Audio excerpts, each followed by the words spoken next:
We're in an enormous gallery in the Prado in Madrid, and we're surrounded by paintings. But clearly, the star of this gallery is Las Meninas. This is a painting by Velázquez, the great 17th century Spanish painter, and probably one of the most famous paintings in all of art history. Painting is about revealing, but in this painting, one of the most important elements is unseen and can only be imagined. In this painting, Las Meninas, which means the maids of honor, we see the artist himself at work. There is a frieze of figures, a line of figures in the foreground. The most brilliantly lit figure is the small girl in the middle who is just beautifully dressed. This is the Infanta Margaret Teresa. That is, this is the princess, the daughter of the king and queen of Spain. And she's being attended by these two elegantly dressed maids of honor, for whom the painting is named. On the right side, we see two figures, Mary Barbola and Nicholas Pertusato. It was common to employ people with dwarfism in the courts of Europe, and that's what we see here. Behind them, we see two figures a little bit in shadow. The female figure is a chaperone, and the male figure is a bodyguard. In the way back, standing in a doorway, we see a male figure who held a very high position within the court. Most of these figures seem to be turning their attention towards us. Well, it's clear that the attention of the figures has been interrupted from what they're doing. And there's a sense of the momentary. And so Velázquez in the act of painting, the Infanta looking in our direction, the maid of honor on the right seems to have just noticed that there's something going on in the direction of the viewer. The female figure on the right looks directly out at us. The younger male figure on the far right seems to be poking a dog and not aware at all. And then in the middle ground, the female figure is in the middle of a conversation with the male figure, but the male figure has noticed something. And the figure in the doorway in the background does seem to acknowledge whatever is interrupting all the figures in this scene. And it's this incredible variety of reactions that makes this painting seem so alive. And at first glance, we might think we're looking at a painting of the King and Queen of Spain hanging amongst all of these other paintings on the back wall. But if we look a little bit more closely, we realize that the surface is much more illuminated and the edges suggest a beveled glass surface. We realize we're looking at a mirror. What seems to have just taken place is that the King and Queen of Spain have just entered this room. So it makes sense that upon the entry of the King and Queen, those who were gathered here in Velázquez's studio would stop what they were doing and look up. The rarity of a king and queen walking into the workspace of an artist is an extraordinary declaration of the importance of that artist and of the importance of painting itself. And this has a very long tradition. It goes back to classical antiquity, to Pliny, where we hear about how the painter Apelles was favored by Alexander the Great, and that Alexander visited Apelles' studio. And then later in the Renaissance, Vasari tells the story of how King Francis I regularly visited Leonardo in his studio.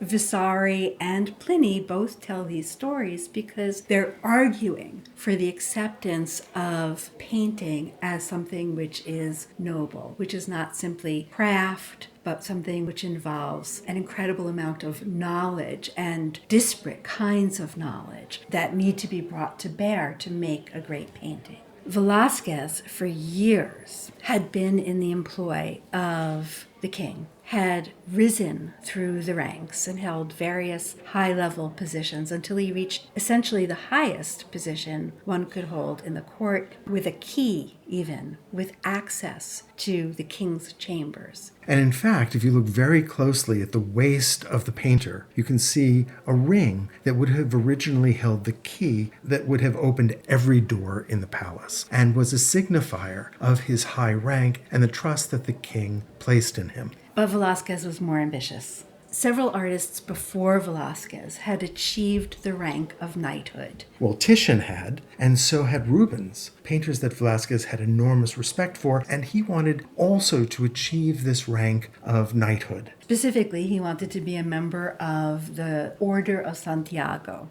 And this was no easy feat because being a painter was considered to be essentially a craftsman. You make something with your hands, you sell it for money. Anyone who was a craftsman by trade could never be a member of the Order of Santiago, could never be at that highest level of society. Velázquez, nevertheless, petitioned the king for entry into the Order of Santiago. The officials who were in charge of this had to research several generations in Velázquez's family. They interviewed over 100 people. This was a very serious process. And by some accounts, the people who would pass judgment were not inclined to support Velázquez because they saw him as a craftsman. They did not believe he belonged in the noble ranks. So Velázquez is turned down twice. The Pope is appealed to twice, and finally Velázquez is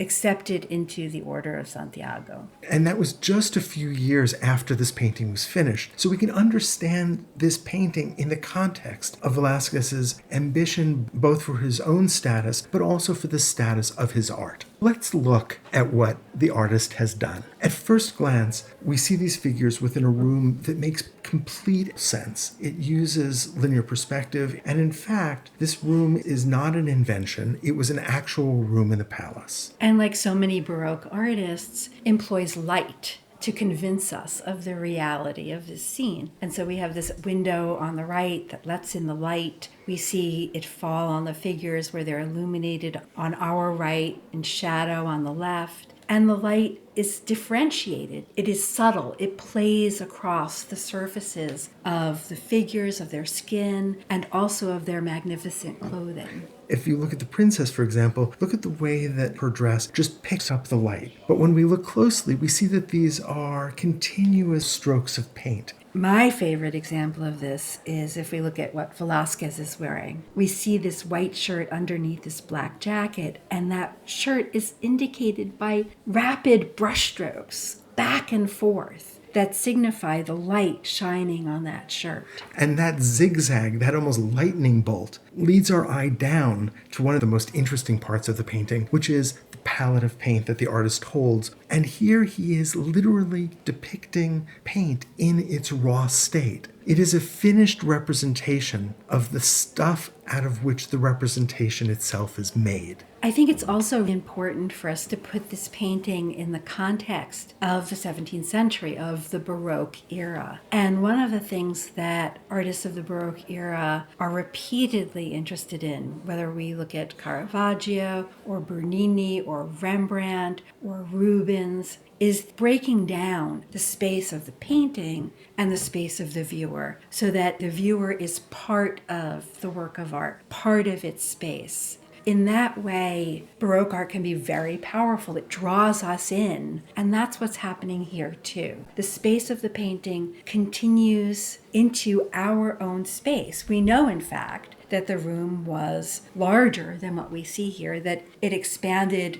considerably in our direction. So we seem to be standing in this room. It's important to remember, though, that we were never meant to be looking at this painting. This is a painting made for the eyes of the King and Queen of Spain. So what is now a very public work of art in the 21st century was, in fact, a much more private work of art in the 17th century. It's very hard for us, I think, to imagine how important it was for Velázquez to be visited by the king and queen. In fact, so important that Velázquez had to contrive a way of representing the king and queen within his studio without breaching the protocols of his moment. It would not have been appropriate for him to show himself painting the king and queen directly, with them included in the painting, but he's fudged it by just representing their reflection in the mirror. All of this leaves a big question, which is where we started. I want to walk a little bit further into the painting and turn around so that I can see what's on the far side of the canvas. I want to know what Velázquez is painting. It's especially interesting because that is a very large canvas that is approximately the same size as the painting of Las Meninas itself. Which is 10.5 feet tall. So we're looking at figures who are close to life size. There is an argument to be made that the canvas that Velázquez is painting is actually the canvas that we're looking at, that he is in the process of painting Las Meninas. The subject of this painting is the elevation of the profession of being a painter. The ennobling of art. And that is a result of the presence of the monarchs in the artist's studio. And there's one detail in this painting that makes these issues clear. Soon after the artist died, there seems to have been an order by the king to add the red cross on his breast. That is the insignia of the Order of Santiago. It's as if the king himself is acknowledging not only the nobility of the artist, but the nobility of art itself.